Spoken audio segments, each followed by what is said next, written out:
Hello, I hope you are doing really well and are enjoying the weekend. I wanted to talk a bit today around motivation, and I know this is something I've spoken about previously, but it's actually something that's come up quite a lot with clients at the moment, where people are asking around, how do I feel motivated? How do I keep motivation? And that feeling of when motivation dips, the fact that actually they're now failing and they're not doing as well, and maybe their confidence goes as a result of that. And I do think there's this huge link between confidence and motivation. Neither of them, I believe, are steady states. And what I mean by that is you don't get to that point where you're like, I feel confident and I will always feel confident, or I feel motivated and I'll always feel motivated. I believe for confidence, it comes from taking action.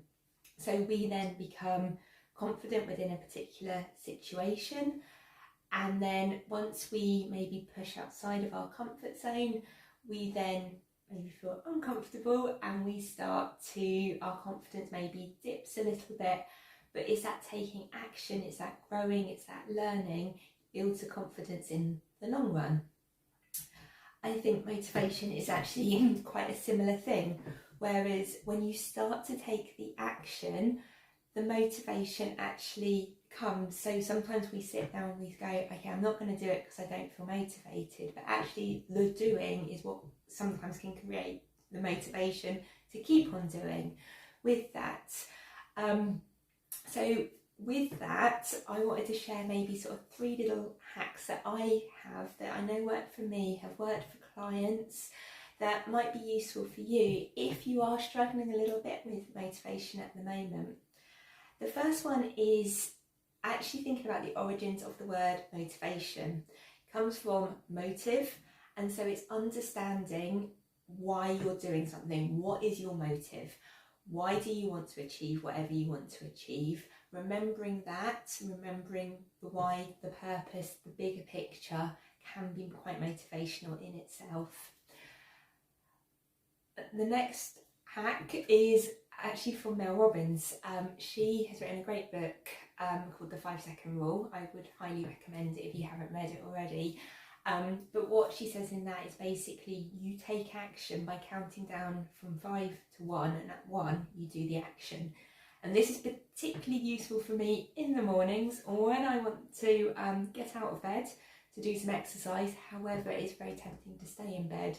I say to myself 5, 4, 3, 2, 1, and then I get up and I'm out, and that actually starts to create that momentum and motivation to do whatever it is I've wanted to do in the day. And then I think the final thing that I wanted to just sort of mention around motivation is using maybe the Pomodoro technique. And I know I've mentioned this previously, but linking it back to what I said around, confidence is around taking action, motivation can come from taking action as well. It's when you're not feeling something, it's saying to yourself, I am going to do this for the next 20 minutes. And if after 20 minutes I no longer want to do this, that's fine. But if I do, I will continue. So based around that, you can start to create that momentum. If nothing else, it's for 20 minutes. You will produce something as a result of that, but you're giving yourself permission to then stop it if you really are still not feeling it. So they're my 3 little hacks for if you are struggling a bit with motivation at the moment, to see if they will help keep you moving forward. I'd love to hear your successes around this, and we will speak again soon. Bye for now.